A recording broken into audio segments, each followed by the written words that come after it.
Welcome to Bethel. We're glad that you made a decision to come and serve here shoulder to shoulder with us.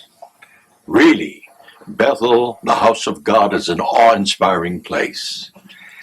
Every day, a tremendous amount of work is being done in our many buildings that has effect on people's hearts and minds all over the earth. But we're quick to admit that it's not these buildings that make Bethel what it is. It is the spiritual men and women that Jehovah is using to do this work. Individuals like you, whose dedication to God is reflected in your commitment to serve Bethel. If you're new here, you have the prospect of a wonderful future ahead of you. Now, we recognize that not everybody who comes to Bethel will have circumstances that will allow them to make Bethel service their career. But we encourage you to consider the governing body's comments as stated in the dwelling manual. We urge you to think in terms of not just a minimal amount of time at Bethel, but rather a longer period in which you can be well trained to make an excellent contribution to the kingdom interests. We're very glad that you are here. Make Bethel your home. Keep on living and working here, training yourself with godly devotion as your aim. If you have already served here for a number of years, we want you to know that the governing body appreciates the sacrifices you've made to continue in this important work. You are a valuable asset, and your value increases the longer you are here. Whatever assignment you're given to do is sacred service and is very much needed. It also serves as a foundation for future responsibilities and privileges, which is good to remember.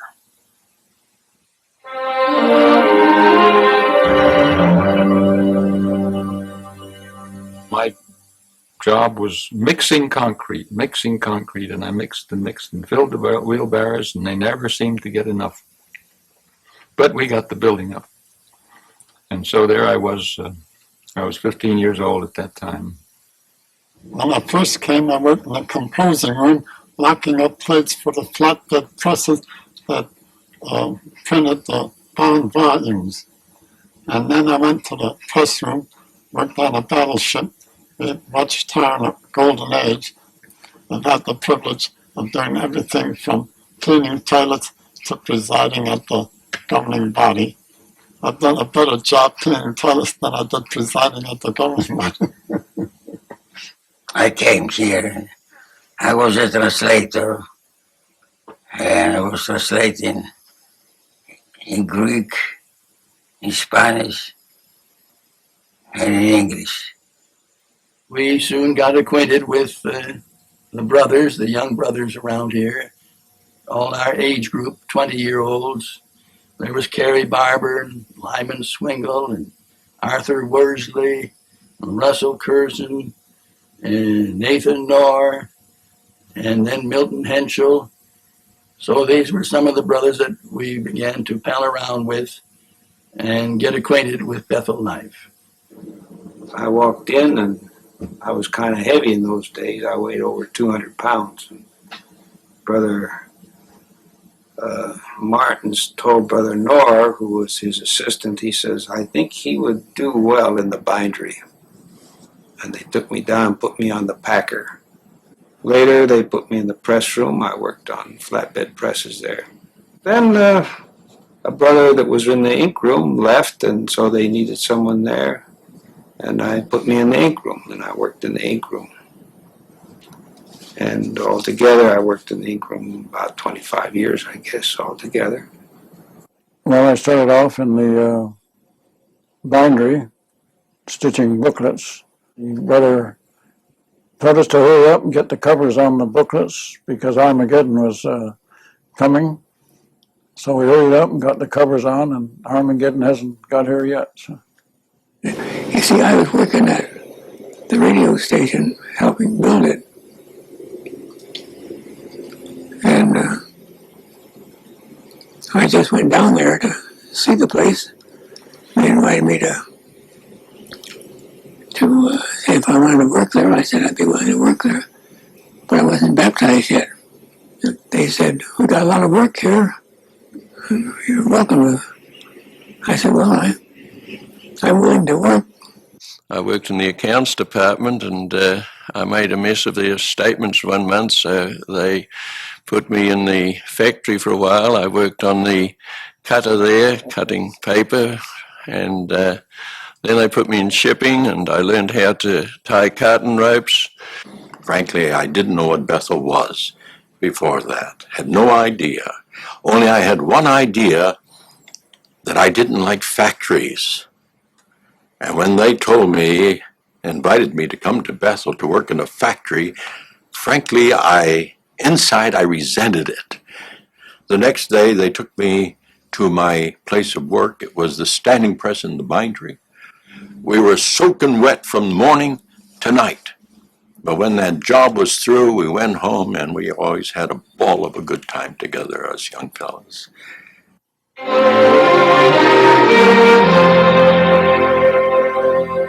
I have found that when there are problems or difficulties, you turn immediately to Jehovah, and you pray for a greater measure of His Spirit, because as the prophet Zechariah said, "It's not by human might or power, but by my Spirit, saith Jehovah of armies."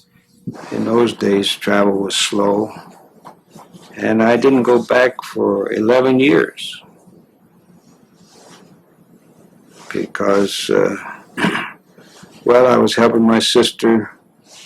She was pioneering, and I was sending money to her, and they were trying to buy a trailer and stuff like that. So I never had the money to go home. The way I got over it was, before I left home, my father said to me, "Jack, I want you to promise something." He said, "I want you to promise that you'll write home every week." And you know, I've done that. And that helped a lot to overcome any feeling of homesickness. I was taken up there because I had operated a farm, and I've felt terrible because here I've been out in the circuit work, district work, traveling the world. Here I was up here with just a farm. That's all it was. It was nothing, you know. They just had a dairy and so forth there. And I got feeling so down and out and lost and terrible. It was a tough time, and so few in the earth too, and yet so great a job to do, and so much opposition. It was discouraging, actually, except by knowing that Jehovah would help us. Both of us sort of made it a policy to try to get acquainted with the older brothers. So whenever we had a problem, we could bounce it off these older brothers and see what their advice was. I just loved pioneering. I had no desire, frankly, to come to Bethel. But a brother invited me to come in, and I said, well, if that's what Jehovah wants, I'll do it. If they invite me, I'll come. I don't know if the young people have the same idea as we had back there, but I had the idea whatever the organization wanted me to do, I was ready to do it. Why do you want to come to Bethel? To serve Jehovah. And then remember, these people are imperfect. You may be misunderstood or even mistreated or something. But remember, the reason you come to Bethel is to serve Jehovah. So be humble, be content, don't be ambitious, but to find joy and a spiritual provision and personal study and witnessing. I had little differences with the brothers sometimes. You know, I have never failed to find it work, though, to sit down with a brother and discuss any little difference that we might have. Go to them direct, face them. It never fails to work. If a person doesn't cultivate the fruitage of the Spirit, even if she's a Bethel, she's not in a spiritual paradise. You have to cultivate the fruit of the Spirit. And if you do that, you are in spiritual paradise. And then too often it's just a case of waiting on Jehovah until things cleared up or changed. And figure that with Jehovah's help, if Jehovah permits it, I can take it. And this wholesome family touch is what the Bethel family needs, and I think that is what the congregation gives to them. But you look back on some of those experiences and you feel, well, you'd never have it different. It's all part of your theocratic upbringing.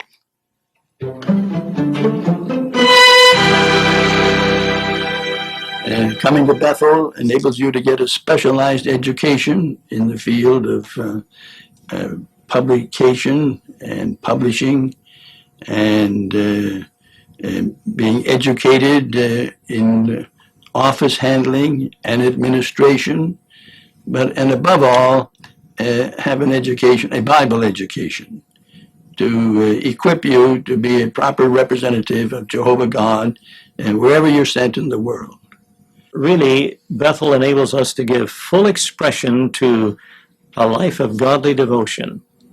And I think that if we look at it from that standpoint, Bethel service will be dear to our hearts. This is the best place in the world to make a career of serving Jehovah. If you want to be in the full-time service, you can do that right here.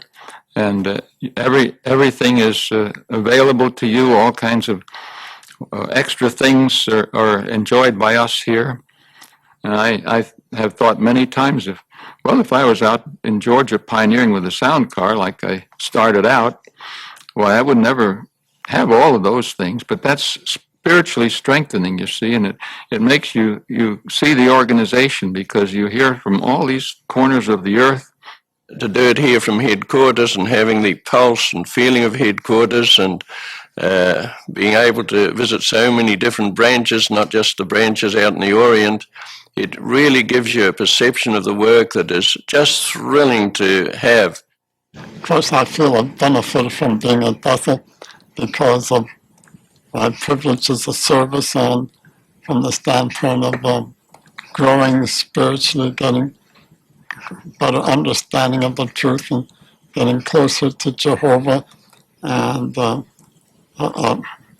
working at cultivating the fruits of the Spirit and so forth. When I see a young man coming to Bethel, my heart within me raises up with thanks to Jehovah, because I say, this man is going to have a wonderful life here at Bethel if he just doesn't allow the physical life to disturb him. When he leans on the Spirit, he will survive, he will triumph.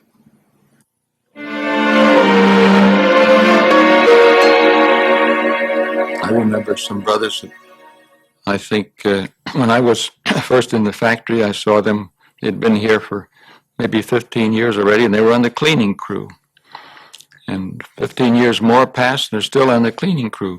But they appreciated it. They were not at all discouraged by that and thinking, well, I'm not doing anything.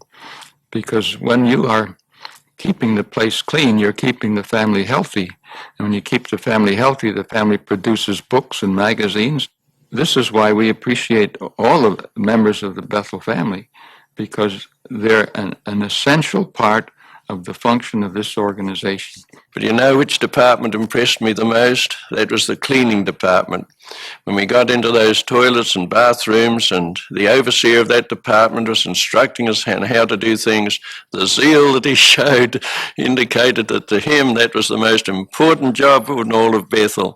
And I'll never forget that. It was made a big impression, and I believe that's the way we should feel wherever we serve at Bethel. It takes time to mature. It takes time to gain experience. It takes time to grow to maturity in the sense that a person then can be used by Jehovah. But the longer one stays at Bethel, the greater the privileges and blessings will be. They should feel as essential. So don't worry about position. Wherever you're assigned, realize that you are essential, otherwise you wouldn't be here.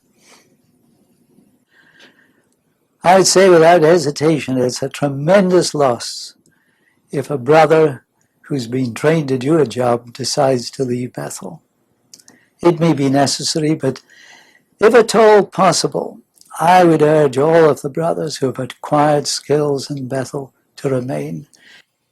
And I loved Bethel because I found that everyone I was here was a brother and a sister. And I loved that.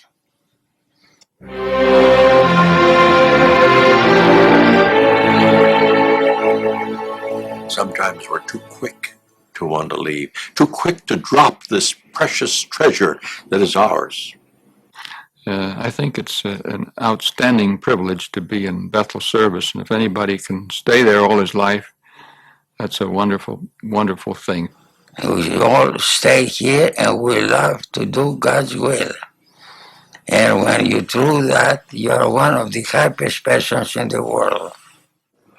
But I've always looked at it this way: whenever you receive a direct invitation like that from Jehovah, through his organization, that this is the place that he wants you to serve.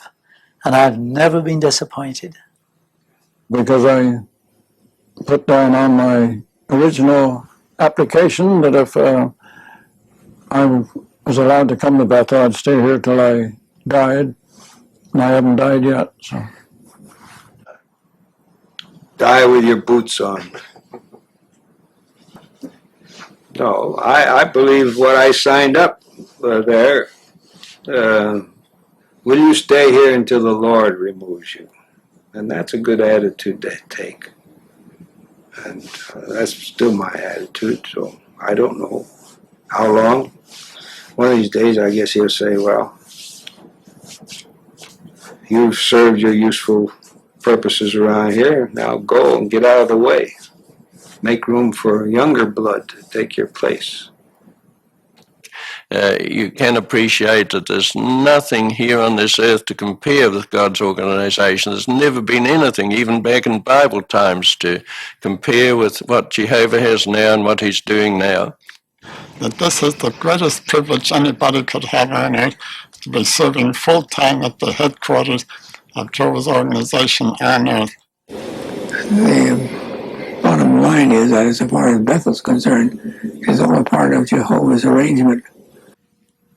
Bethel service is really unique, and it plays a vital part in the outworking of Jehovah's purpose here upon the earth.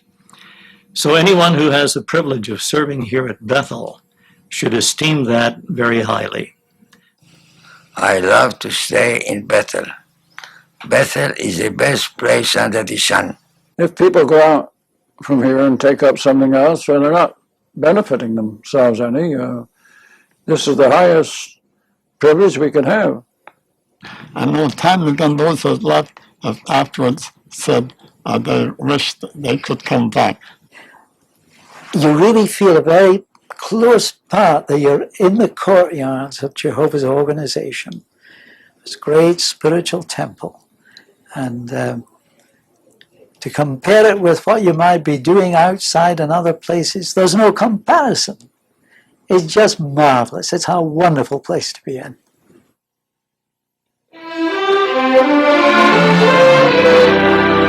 Everyone who comes here, there are brothers and sisters related to us in the faith. They're dear to our hearts. And that's why we highly esteem this family. We evaluate them for what they are. They're the best spiritual assets that we have.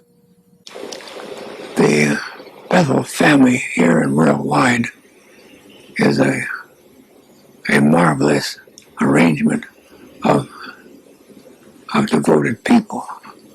That's why sometimes we're sorry that as members of the governing body, we don't have more time to have fellowship with the individuals of the Bethel family. But we do have some fellowship, and we appreciate the connections and the experiences that we do have. Well, the governing body loves the brothers and appreciates them. We are all one family. We're all brothers, and we all work together. As Boaz told Ruth, may Jehovah reward you for the love that you've shown, and so Jehovah does reward those who keep at their jobs year in, year out. But our dear brothers who have been so long and faithful in the Bethel, they're just a tower of strength to the rest of us. I know my wife and myself, we never fail to pray for them every night in our prayers together. And it'd be nice for them to realize how much we love them. So you brothers, if you are in Bethel, love Bethel. They are brothers and sisters. And we're going to live as long as Jehovah lives. And Jehovah never dies, you will never die. And you will live forever. Think of that. Thank you from our heart, because we need your help and we need you, every one of you, brothers and sisters, old and young, sick and healthy. We need you. Frankly, if you're sick, you'll say, how do we need you? We need to show compassion.